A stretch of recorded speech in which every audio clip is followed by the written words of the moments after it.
129 jueces de distrito y magistrados de circuito se reunieron con el ministro presidente del Consejo de la Judicatura Federal y consejeros de este órgano colegiado para analizar el funcionamiento administrativo de tribunales y juzgados federales. Hoy le tendremos los detalles de este encuentro en este programa especial. Soy Verónica González, comenzamos.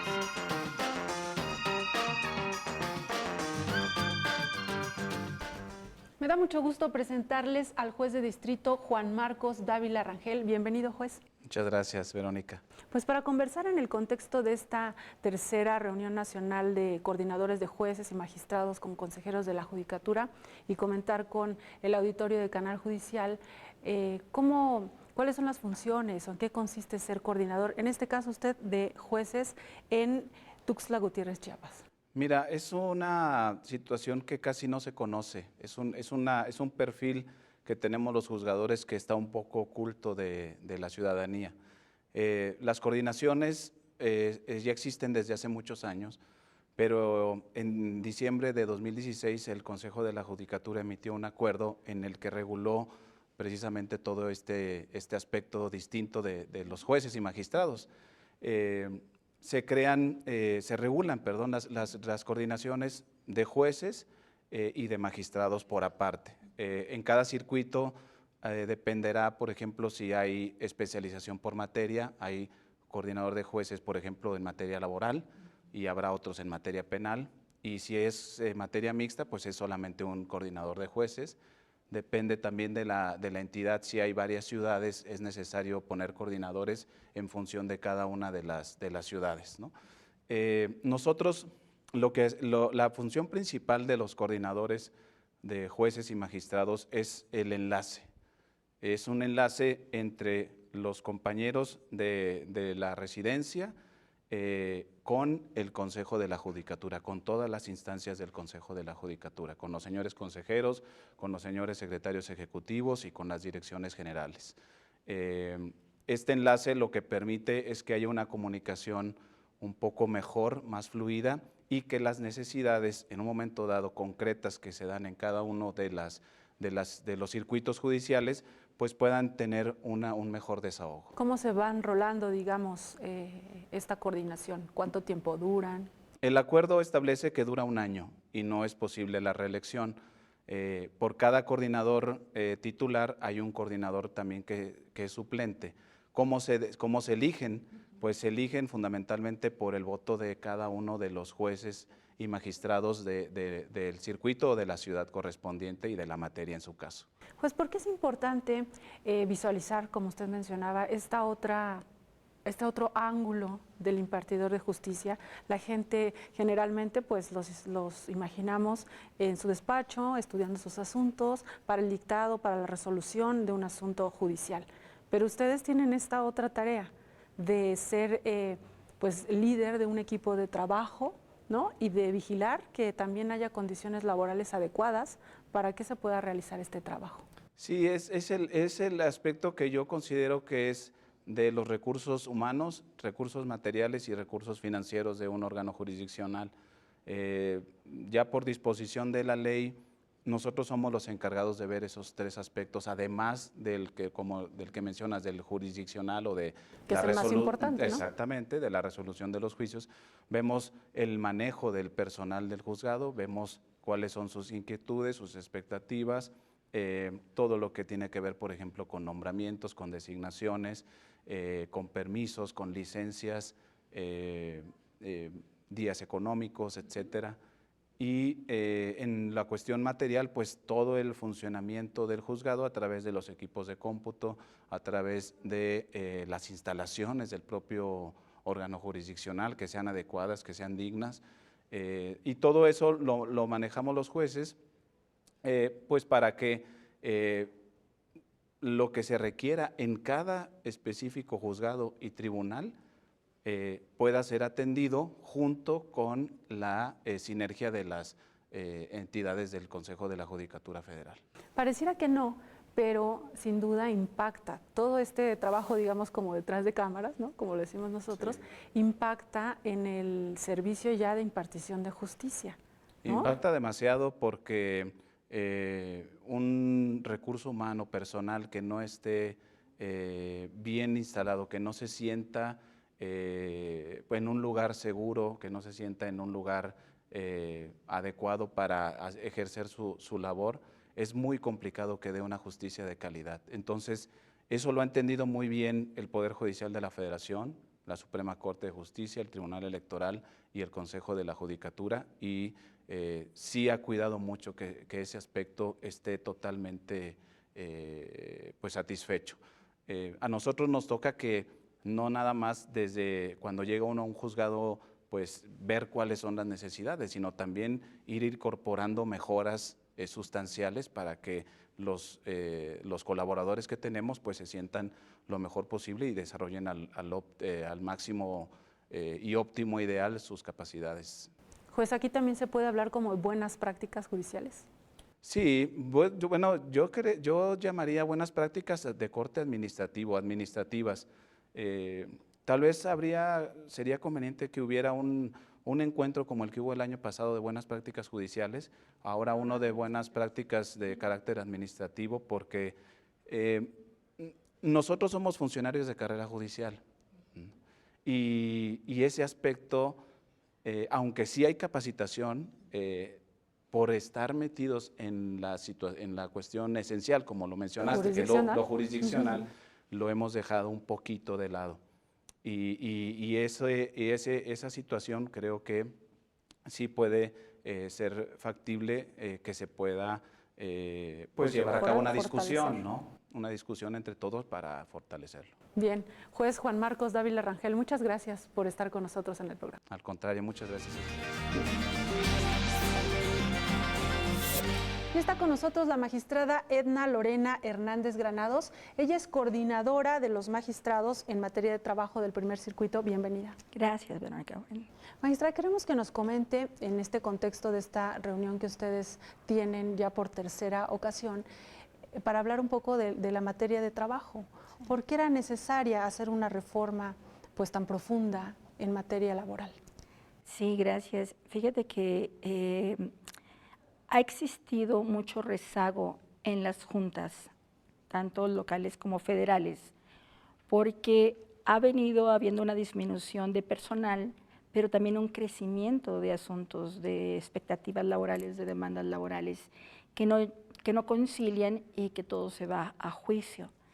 Y lo refiero de esta manera porque el primer punto de la reforma laboral que se publicó el 24 de febrero de 2017 en el Diario Oficial de la Federación fue en razón de construir o iniciar con una nueva institución que se va a llamar Instituto de Conciliación. Eso realmente no existía como un instituto aparte. ¿Y esto qué implica? Que la pretensión es tratar de conciliar la mayoría de los asuntos para que no se haga un rezago judicial. Creo que ese es el principio por el cual se modifica la reforma. Sabemos que esta reforma también implica la desaparición de las juntas de conciliación y arbitraje, y eso significa que todos los conflictos laborales ahora se van a resolver en los poderes judiciales de los estados y a nivel federal. ¿Eso qué implica? Sí, efectivamente, el transitorio de la reforma de 24 de febrero refiere la extinción de las juntas federales y locales a partir del día siguiente, sería el 25 de febrero de 2018. Sin embargo, otro transitorio condiciona a la existencia de una ley ordinaria para poder hacer esa transición. Entonces, estamos en la inquietud de si se va a poder publicar esa ley ordinaria antes de esa fecha para poder hacer el traslado y la traslación tanto orgánica como material de expedientes y a su vez el Poder Judicial asumir el nuevo rol de tener ya no a las juntas sino a nuevos tribunales especializados en materia de trabajo. Y tendremos entonces jueces especializados en esa parte, en su amplia experiencia de usted en esta materia laboral. ¿Cuál sería el perfil? ¿Qué es lo que tiene que cubrir ese juzgador para dar este cumplimiento y que efectivamente se logre el objetivo de que sea una solución más pronta de los asuntos? Pues es la primera vez que yo veo que en una reforma constitucional se pone en un transitorio y también dentro de la propia reforma como un requisito para el perfil del juzgador que tenga experiencia en la materia laboral.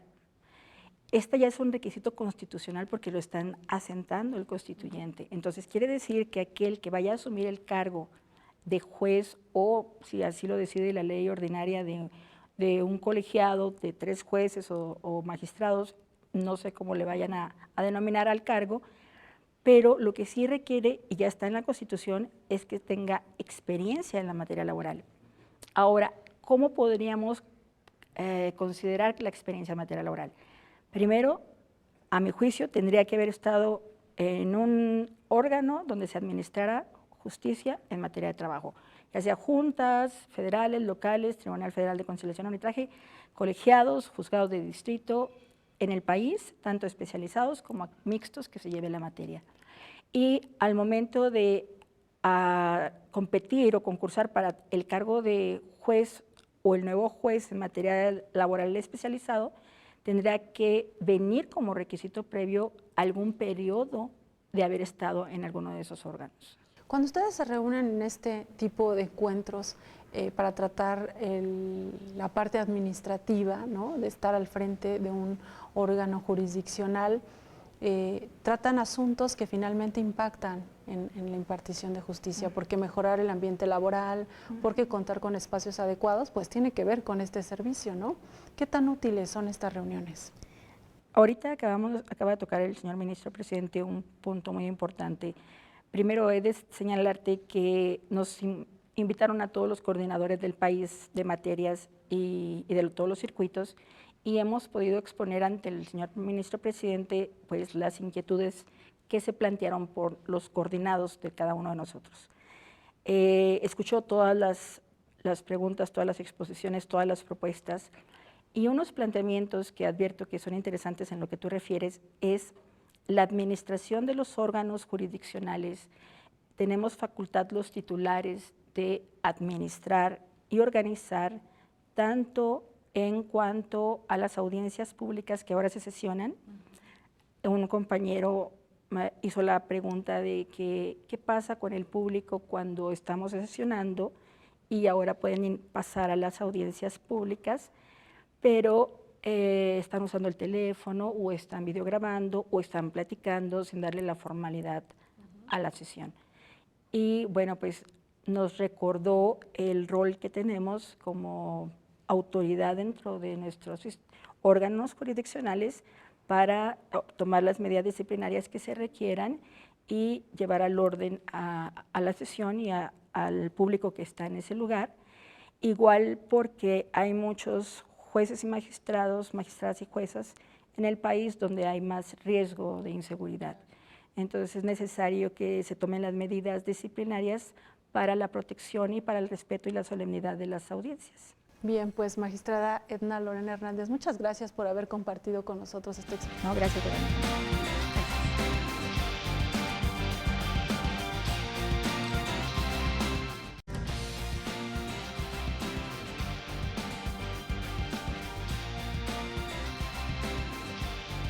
Y está con nosotros el juez de distrito Joselio Vigildo Martínez Hidalgo. Bienvenido. Muchas gracias, Verónica. Gracias por la invitación. Pues para hablar precisamente de cómo está conformado el Centro Nacional de Control de Técnicas de Investigación de Cateos, Arraigos e Intervención de Comunicaciones. Virtud de la implementación que se hizo a través del Acuerdo 3 de 2017, es que están funcionando este Centro Nacional de Control en Técnicas de Investigación aquí en la Ciudad de México con competencia en toda la República.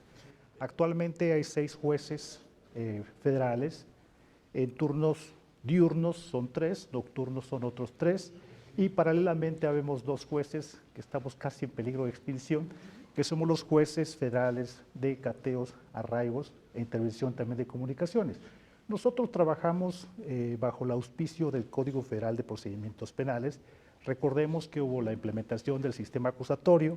A partir de 18 de junio de 2016 se implementó totalmente en nuestro país esta reforma que duró 8 años su implementación, mientras los colegas jueces de técnicas de investigación responden a las técnicas mismas que derivan del propio Código Nacional de Procedimientos Penales. ¿Cuál es la competencia de estos 6 juzgados especializados, no? Sí, claro, es muy interesante la competencia y además de importante a nivel nacional.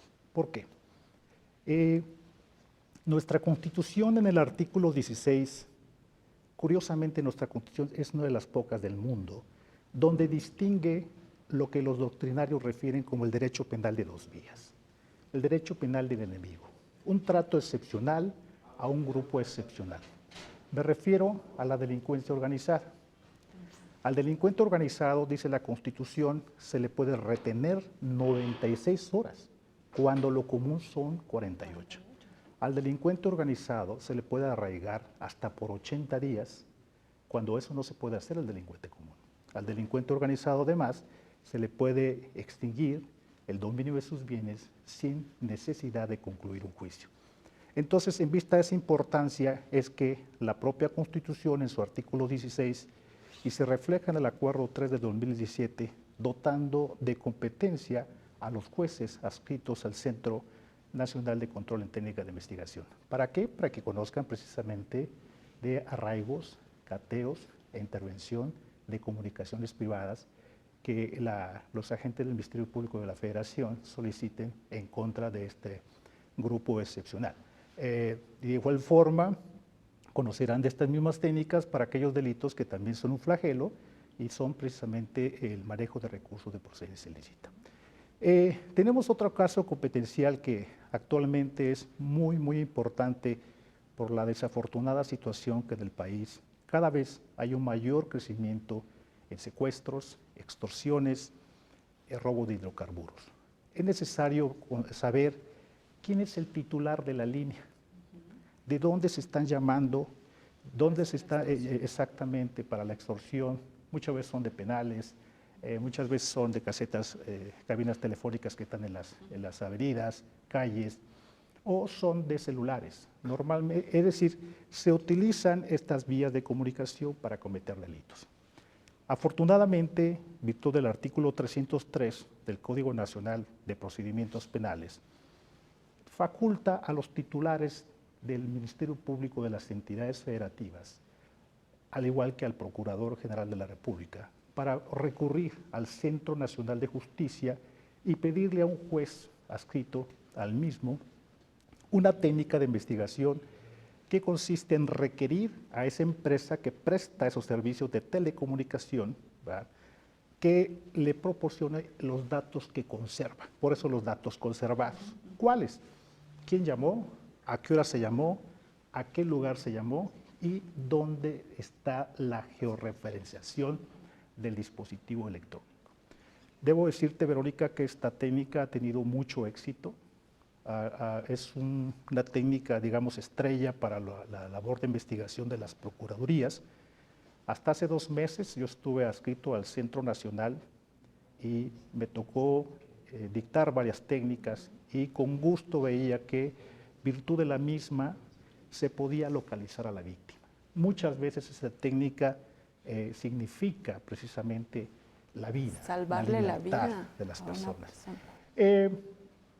Muchas otras ocasiones también la autoridad no tiene tiempo para recurrir ante el juez de técnicas de investigación, aunque los plazos, como lo vamos a ver, son de 6 horas. Pero aún así no cuenta con tiempo para presentar todo y va directamente a la empresa concesionaria y le dice a las telefonías, dame esos datos para ver quién llamó, de dónde se está llamando, en aquellas hipótesis donde esté de por medio la vida, la libertad de una persona. Luego de eso viene al Centro Nacional a decirle a los jueces, juez, ratifícame esta técnica, tuve la necesidad de adelantarme, lo que la doctrina conoce como una prueba ex post. La ex ante son aquellas técnicas que se requiere previamente de una autorización judicial, y aquí viene la ex post, posterior. Un caso internacional similar al que tenemos aquí en nuestro país es en Colombia.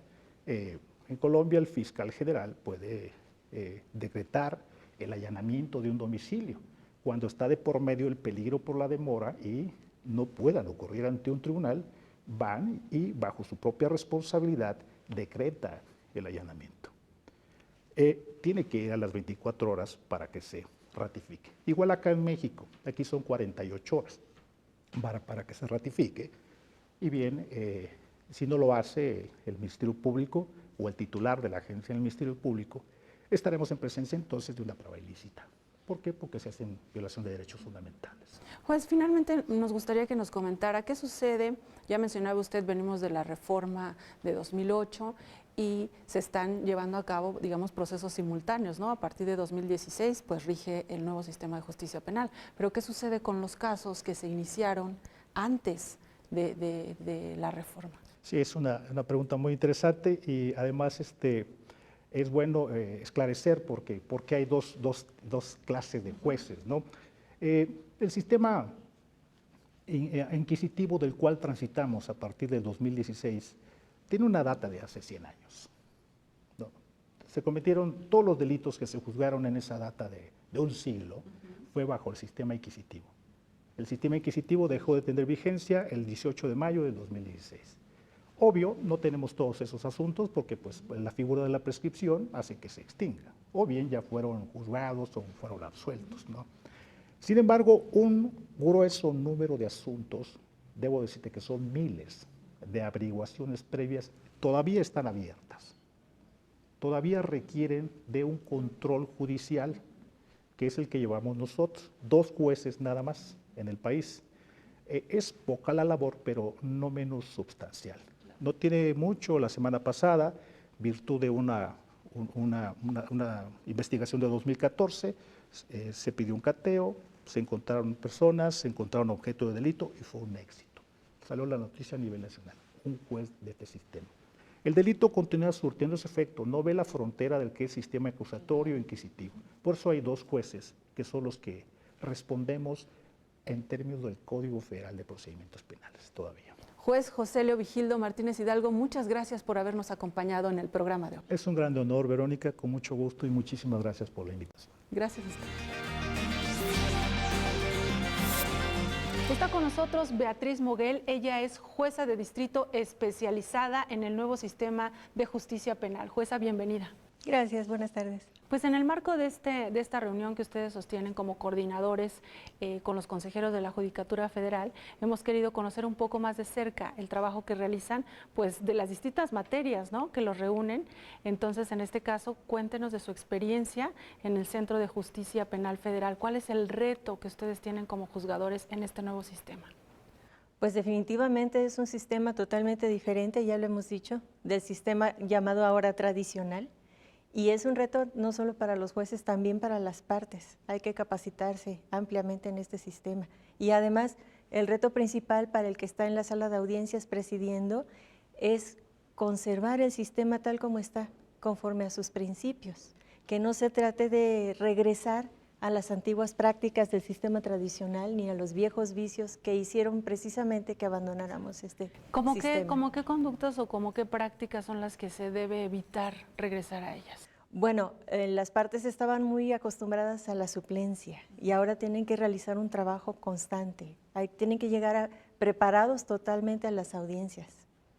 En esta parte de las habilidades orales, tanto del defensor público, del Ministerio Público, en su experiencia, ¿qué es lo que ha observado?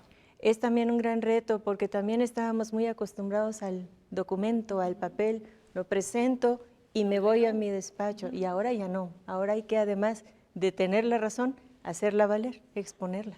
Oiga, jueza, y cuando se realizan las audiencias y, por ejemplo, el Ministerio Público o el defensor público o privado y está solamente leyendo, ¿qué les dicen? ¿Los amonestan? ¿Qué sucede? Sí, claro. Primero se le previene que no lea, que haga una exposición oral, porque ese es el sentido del sistema. Sabemos que estamos en una etapa de consolidación y que esto cuesta trabajo adquirir esta habilidad nueva, pero en la medida de lo posible hay que ir indicando a las partes que vayan abandonando la práctica de leer. Y lo que hemos escuchado mucho de este nuevo sistema es la parte de la investigación, es la parte de la procuración de justicia y de cómo llegan los asuntos ya ante un juez. Ahí, ¿cuál ha sido la experiencia o qué es lo que ustedes observan como un reto o como un punto en el que se debe trabajar? Es muy importante porque a diferencia del sistema tradicional, parecería que en el sistema tradicional el fiscal tenía todo el tiempo del proceso para reunir sus pruebas y presentarlas al final. Ahora realmente pues tiene el tiempo de retención, que son 48 horas como máximo, en donde tiene que allegarse los datos de prueba más que pueda para ir a la audiencia, exponerlos y lograr en su caso una vinculación a proceso, por ejemplo. Y esto requiere de una gran inversión en capacitación y también en recursos. Capacitar al policía como primer respondiente con habilidades para procesar y también al Ministerio Público para precisamente llevar a cabo la investigación y después exponerlo en una sala oral. Llevar un caso muy sólido. Finalmente, jueza, sabemos también que dentro de este nuevo sistema de justicia penal hay una figura distinta, que es la del juez administrador, y que a usted le ha tocado desempeñarla. Ahí, ¿qué funciones realizan? Primordialmente, el juez administrador es el encargado de toda la logística que hay detrás de una audiencia. Uno ve la audiencia cómo se desarrolla con el juez de control que la va dirigiendo entre las partes, pero para llegar a ese punto hubo una serie de actos previos de qué es lo que se encarga del juez administrador, desde preparar la sala, ver que todo funcione, hasta citar a las partes y que no haya contratiempos. Bien, pues muchas gracias, jueza Beatriz Moguel, por esta plática muy rápida, pero muy ilustrativa sobre este nuevo sistema de justicia penal. Es un placer. Gracias. Gracias.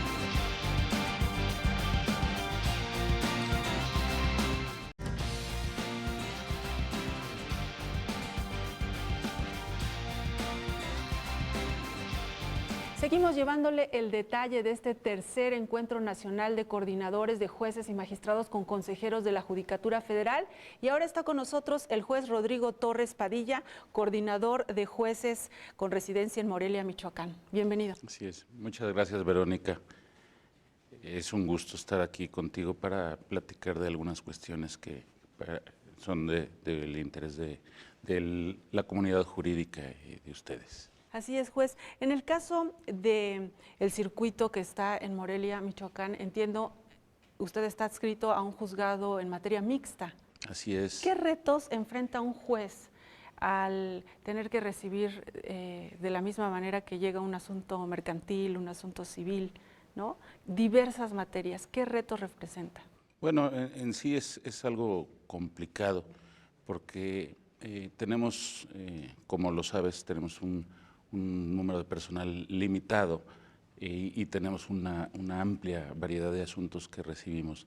Somos un juzgado mixto que recibe desde materia penal, mercantil, civil, laboral, administrativo y en diversos órdenes, ya con la novedad de los juicios incluso orales que también recibimos, y pues todos los asuntos son de la máxima importancia, aunque algunos tienen relevancia a nivel nacional por virtud de las partes que intervienen o el contexto en el que se dieron. ¿Cómo se capacitan ustedes para precisamente resolver de manera puntual, precisa, un asunto en materia penal y al otro día uno en materia administrativa? Es un punto muy importante que tocas. Nosotros, desde luego, tenemos que estar estudiando día con día. Tenemos un equipo muy profesional que, desde luego, hemos tenido que capacitar día con día, nosotros mismos estar actualizándonos día con día para cambiar el chip, como dicen coloquialmente, de estudiar un asunto penal, pasar a uno laboral, a uno mercantil, a uno civil, federal, y en ese sentido tenemos que estar actualizándonos permanentemente precisamente para enfrentar el reto, porque esto, pues no tenemos otra alternativa más que estar actualizándonos para poder resolver todos estos asuntos. Pues en este tipo de reuniones ustedes revisan, hablan sobre asuntos administrativos y a propósito quiero preguntarle, a veces la gente pues ve la figura del juez pues solamente en los aspectos jurisdiccionales, pero ustedes, además de atender esto con todo cuidado, pues también tienen esa función administrativa, son el jefe, ¿no?, el titular de ese juzgado. ¿Cómo se dan tiempo para atender, por ejemplo, las necesidades de su equipo de trabajo? Hablábamos de la capacitación, también tienen que estar pendientes de la capacitación de sus secretarios, de que los actuarios estén a tiempo. ¿Cómo le hacen? Es un punto muy importante que tocas, Verónica, y qué bueno que lo haces, precisamente porque a final de cuentas todos somos humanos y todos tenemos familia. El punto administrativo es una cuestión muy delicada en mi concepto. Es necesario que nosotros tengamos cuidado, hagamos una ponderación, un balance, un equilibrio precisamente para poder dedicar determinado tiempo al trabajo sin que haya un desequilibrio familiar, porque la gente es necesario que esté. Yo estoy convencido de que la gente contenta es más eficiente, es más capaz, trabaja contenta, y en ese sentido creo que tiene un rendimiento más alto. Entonces también hay que atender esos asuntos. Recientemente usted revisó un asunto muy interesante en el que se resuelve sobre el caso de 2 mujeres que quieren registrar a su hija. Cuéntenos los antecedentes de este asunto. Así es.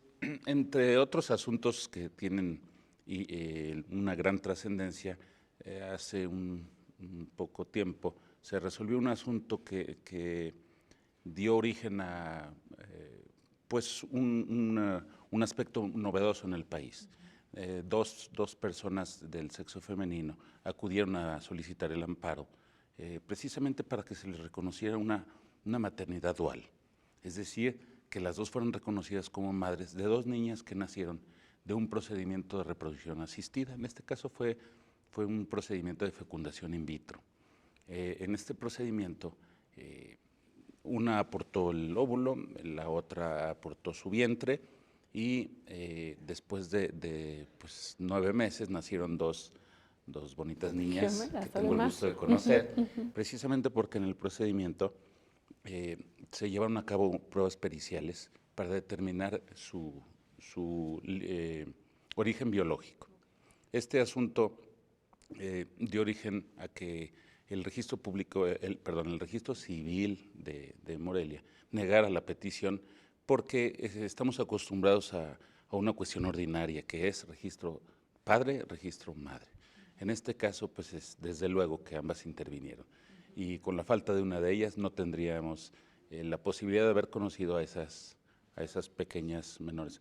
Entonces, en ese asunto, ponderando diversos derechos previstos constitucionalmente y convencionalmente, haciendo una ponderación de todos ellos, es por lo que se declararon inconstitucionales unos artículos del Código Familiar del Estado y se concedió el derecho de las mujeres para que pudieran ser registradas las niñas con maternidad dual. ¿Este fue el efecto de la sentencia? Así que es. se les permitiera llevarlos. Se declaró inconstitucional los artículos que no permitían eso, precisamente para que no se le aplicara. Y además se ordenó al juez del registro civil para que hiciera el registro correspondiente, anotando en el apartado de madres a ambas, con los apellidos que ellas mismas convinieron, y hoy en día ya está cumplida esta sentencia. Ya existen actas de nacimiento de ambas niñas con los apellidos que ellas convinieron. Juez, finalmente, ¿cómo, a partir de este caso que usted menciona, cómo ha ido evolucionando la impartición de justicia, la visión de los juzgadores ante pues, los cambios que va viviendo la sociedad? ¿Cómo se adaptan, cómo se ajustan ustedes a eso? Eso es un aspecto que yo creo que cada juzgador va avanzando según su parecer. Hay ciertos aspectos que son muy delicados e inciden de alguna manera, en algunas ocasiones, en sus principios éticos, probablemente por lo delicado de ciertos, la formación también, lo delicado de ciertos temas. Lo cierto es que la actualidad nos va llevando a reconocer cada vez con mayor amplitud los derechos humanos, que desde luego debieron ser reconocidos desde hace muchos años. pero por ciertas circunstancias no se habían reconocido en su amplitud. Por eso te digo, Verónica, que a final de cuentas no todos los derechos serán reconocidos en determinada amplitud por todos los juzgadores, precisamente porque algunos de esos temas son bastante polémicos.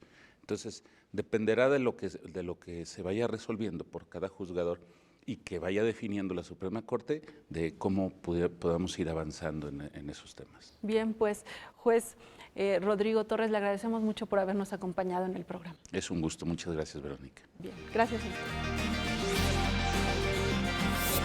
Está con nosotros Lorena Pérez Romo. Ella es jueza especializada en el nuevo sistema de justicia penal. Bienvenida. Muchas gracias, Vero. Pues hemos querido platicar con usted en el marco de esta reunión en la que además de ver que se reúnen jueces y magistrados que atienden asuntos de diversas materias, ¿no? Hemos podido observar que también tocan el asunto administrativo, ¿no? Correcto. Les toca a ustedes sí resolver los asuntos jurisdiccionales, pero también tienen que cumplir con esta otra tarea.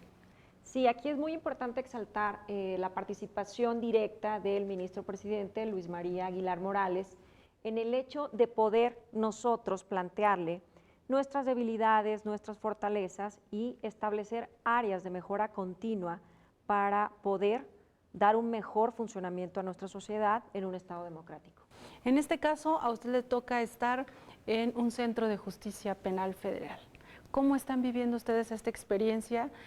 Sabemos que desde 2016 a nivel federal se ha implementado este nuevo sistema de justicia penal. Para ustedes, ¿qué retos ha representado poner en marcha este sistema? Pues primeramente generar esta confianza en la sociedad de que no hay una puerta giratoria. Nosotros como jueces también en determinadas etapas, como es el control de detención, podemos actuar de oficio y con esto atemperar la circunstancia y la posibilidad de que haya una prisión preventiva justificada y no solo la prisión preventiva oficiosa que contempla el artículo 19 constitucional.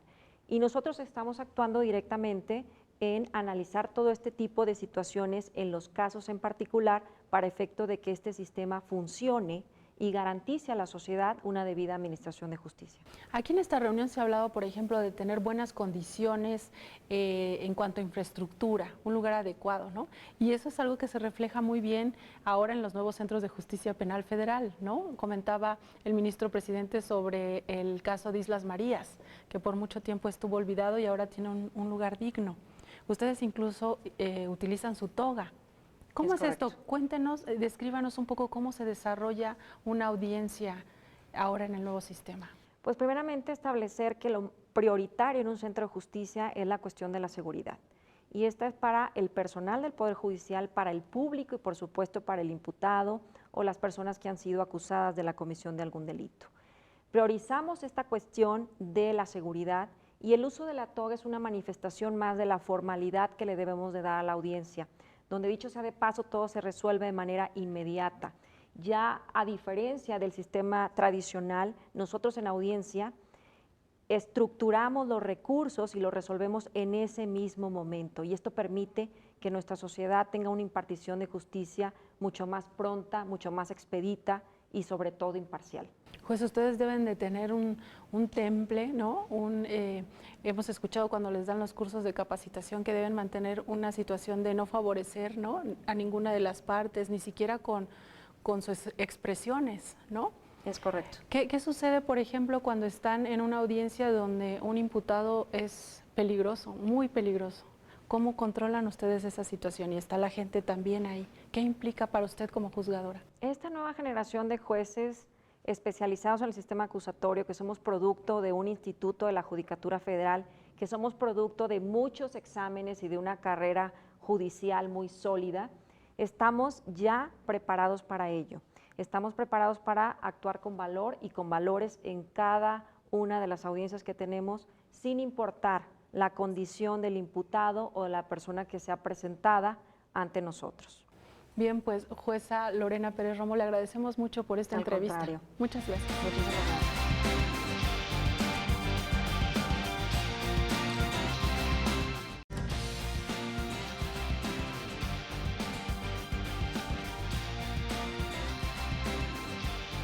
Seguimos conversando en el marco de este tercer encuentro nacional de jueces y magistrados con consejeros de la Judicatura Federal.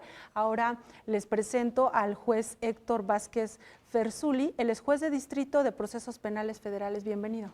Muchas gracias, Verónica. Gracias por la invitación. Juez, pues coméntenos cómo ha vivido usted en su experiencia como impartidor de justicia esta transición del sistema tradicional al sistema penal acusatorio. En este caso, usted sigue resolviendo asuntos bajo el sistema tradicional, ¿no? ¿Cómo se ha dado esta situación? Bueno, en realidad el sistema tradicional en algún momento derivado de la transición va a desaparecer, obviamente, ¿no?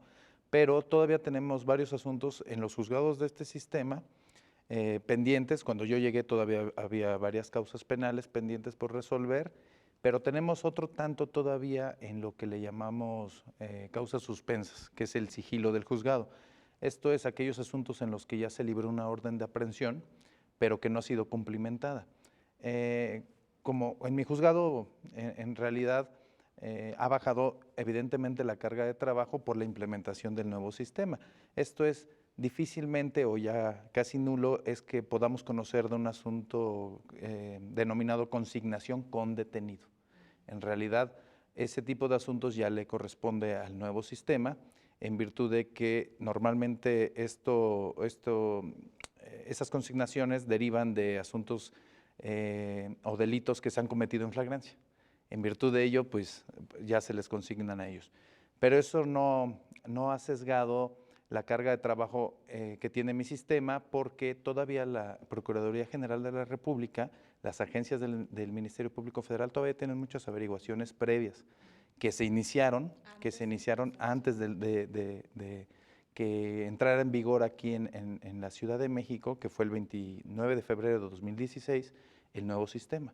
Entonces, todas aquellas averiguaciones previas que fueron iniciadas con anterioridad a esta fecha por hechos anteriores, el criterio en este circuito prevalece que todavía pueden conocer o pueden llevar el Ministerio Público su pretensión a los juzgados de procesos penales federales. ¿Y qué retos enfrenta un juzgador o en general el sistema de impartición de justicia, en el sentido de que, por ejemplo, nosotros hemos escuchado bajo este nuevo sistema, ¿no?, los principios de que máxima protección de los derechos humanos, que cuando el detenido, ¿no?, que se le respeten sus derechos, el debido proceso y todas estas cosas? Pero no significa que al tratar un asunto bajo las reglas del sistema tradicional, pues no se cumplan estas otras, ¿no? O sea, ¿cómo se aplica eso? Sí, de hecho, ese es un punto muy importante, porque a últimas fechas la Suprema Corte de Justicia de la Nación resolvió una contradicción de tesis en la que analizó un tema relacionado con esto que mencionas del principio pro persona y lo más benéfico para el gobernante. La cuestión es que, por ejemplo, ahora el nuevo sistema, en el vigente artículo 19 constitucional, tiene un tema de prisión preventiva oficiosa, en la que desplaza un catálogo de delitos con esa peculiaridad. En el anterior sistema estaba establecido en el artículo 194 del Código Federal de Procedimientos Penales y era más extenso este catálogo. Ahora, con la reducción que existe de este catálogo, lo que la Corte resolvió es que podrían armonizarse en el estudio de la revisión de las medidas cautelares. Por ejemplo, si consignan un asunto como los que te mencionaba, pero el delito era grave conforme el anterior sistema, ahora ya podemos nosotros, con base en este criterio jurisprudencial, revisar esta medida cautelar de prisión preventiva oficiosa y poder modificarla por otra menos gravosa que impere o que implique, la restricción de la libertad de la persona. Finalmente, juez, este es un tema muy interesante para la sociedad porque se ha confundido, ¿no? De repente, cuando se empezó a hablar de esta jurisprudencia, de este criterio, se pensó que de inmediato iban a salir todas las personas. Sí, ha permeado mucho ese tema en la sociedad, pero no es de manera automática. Tiene que sujetarse a una revisión. Se debe de solicitar un informe de riesgo a una autoridad específica que establece el Código Nacional, que es la aplicación, digamos, armónica que se está haciendo entre los dos sistemas, Y previo a eso y al debate que exista en una audiencia en que se celebre ante mi presencia, podemos determinar con base en ello si es procedente modificar esa medida cautelar o esta medida determinada como prisión preventiva oficiosa. Es muy importante hacer esa precisión porque entonces no vamos a ver en automático salir a las presuntas, a las personas imputadas en este caso, ¿no? No, en automático no es con base todavía Un en estudio un concienzudo. estudio y un análisis que se hace por parte del juzgador. Bien, juez, pues le agradecemos mucho que nos haya acompañado en el programa. No, muchas gracias a ti. Está con nosotros el magistrado Antonio Ceja Ochoa. Él es coordinador de magistrados de circuito del Cuarto Circuito con sede en Monterrey, Nuevo León. Bienvenido. Muchas gracias por la invitación. Magistrado, casi siempre que escuchamos noticias, casi siempre que hablamos de sentencias se relaciona mucho con la materia penal. En estos espacios también le hemos dedicado pues mucho tiempo para hablar de juicios orales, ¿no? En materia administrativa, bueno, la gran cantidad de asuntos que recibe el Poder Judicial Federal pues es mayor en materia administrativa. Pero ¿qué sucede con la materia civil, que es la que ustedes revisan? Sí. Bueno, es una materia muy importante, incluso con motivo del ingreso tan grande que se tiene en esta materia, que implica no solo materia civil, sino mercantil y familiar. Se pidió al Instituto de la Judicatura Federal una capacitación especializada en esta materia y actualmente se está llevando en el instituto una capacitación para todos los jueces y magistrados a nivel nacional que lleven esta materia, sea especializado o mixto, que también la ven. Y dentro de ello el instituto me está invitando a dar un módulo que tiene que ver con en derecho familiar, específicamente la intervención de los menores de edad en estos procesos jurisdiccionales. Y es un tema demasiado complejo. Les comento a los compañeros que para mí resolver un asunto familiar me provoca una preocupación muy alta, porque depende de la decisión que tomes en un asunto de menores de edad, por ejemplo, donde tienes que decidir a quién le das la custodia del padre y madre que traen conflictos encontrados entre ellos y que desgraciadamente utilizan a los menores como una revancha para sus intereses personales. Decidir ese tipo de temas, a quién le das la custodia o cómo generas las convivencias con los menores de edad en relación con el padre no custodio, son para mí de los temas muy sensibles, porque de tu determinación que tomes puedes generar un ambiente sano a ese menor de edad que el día de mañana va a ser un adulto para bien de la sociedad. En cambio, si tomas una decisión equivocada y das una custodia a una persona que no es la indicada, puedes generarle conflictos emocionales, psicológicos, que al final se van a reflejados en su vida adulta también. Y qué importante esta capacitación que ustedes reciben, porque tienen que irse actualizando, ¿no? Ahorita que mencionaba el asunto de la guarda y custodia, pues ya hay nueva jurisprudencia, ¿no? Recuerdo que en un principio, casi en automático, esta se le daba a la mujer, a la mamá, y esto ha ido cambiando, ¿no? Sí. La importancia de que se capacite. Sí, incluso fíjate que algunas legislaciones todavía tienen como un principio fundamental que la custodia, la guarda y custodia del hijo debe ser preferentemente a la madre. Esto ha sido interpretado por la Suprema Corte de Justicia de la Nación últimamente y nos ha dicho que no, que esa legislación deberá interpretarse conforme a la Constitución y al principio del interés superior del menor, para darle la custodia a quien sea el más viable y el que está mejor capacitado para tenerla, con independencia de que sea la mamá o el papá. Y el otro punto específico también es la intervención de los menores en los procesos jurisdiccionales. Es un tema muy delicado. Que se les escuche a ellos, que se les ¿no? escuche, que su participación también valga dentro de los procesos jurisdiccionales, donde se está definiendo una custodia o unas reglas de convivencia. Y eso, de acuerdo a la jurisprudencia de la Corte, es fundamental la escucha de los menores, porque así está regulado en la Convención del Niño y en los artículos específicos del Código Civil de los Estados y de la interpretación que la Suprema Corte ha hecho de esta normativa. ¿Qué otros asuntos en materia civil revisan ustedes, además en este caso tan importante de los menores? Sí.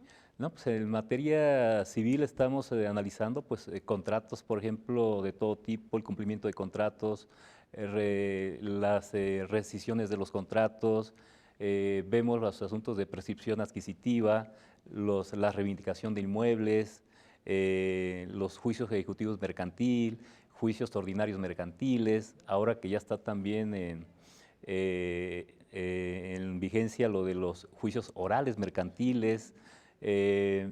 Bueno, es una gama importantísima de materias dentro de lo que es materia civil, mercantil y familiar, que es muy amplio el espectro de los tribunales colegiados. Magistrado, ahora que estamos haciendo este programa especial a propósito de esta tercera reunión nacional de coordinadores de jueces y magistrados con consejeros de la Judicatura, sabemos que tocan pues asuntos, la parte administrativa, ¿no? de estar como titular de un órgano jurisdiccional.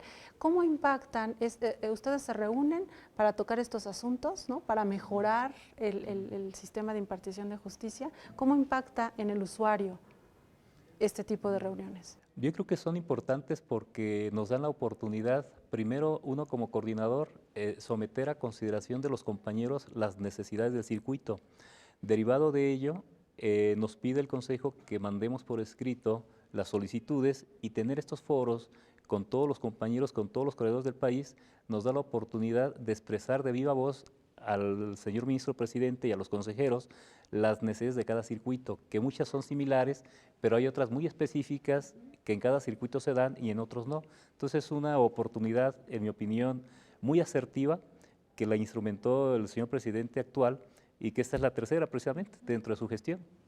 Entonces para nosotros como coordinadores es fundamental porque sabemos o al menos nos damos cuenta de que sí nos escuchan y que incluso varias de las peticiones ya están en camino, algunas ya se solucionaron y otras toman notas para empezar a darle seguimiento. ¿Y cómo repercute esto en el justiciable? Bueno, en la medida en que el Consejo nos auxilia para mejorar las condiciones de trabajo en los tribunales, pues nos permite tener un mejor ambiente de trabajo, condiciones materiales de los inmuebles muy adecuadas y esto impacta totalmente también en el servicio público que damos a la ciudadanía. Bien, magistrado Antonio Ceja Ochoa, muchísimas gracias por habernos acompañado en el programa de hoy. No, muchas gracias por su invitación. Así llegamos al final de este programa especial del Consejo de la Judicatura hoy. Gracias al equipo de producción que hace posible este programa. Les recuerdo que tenemos una cita la próxima semana. Soy Verónica González. Hasta la próxima.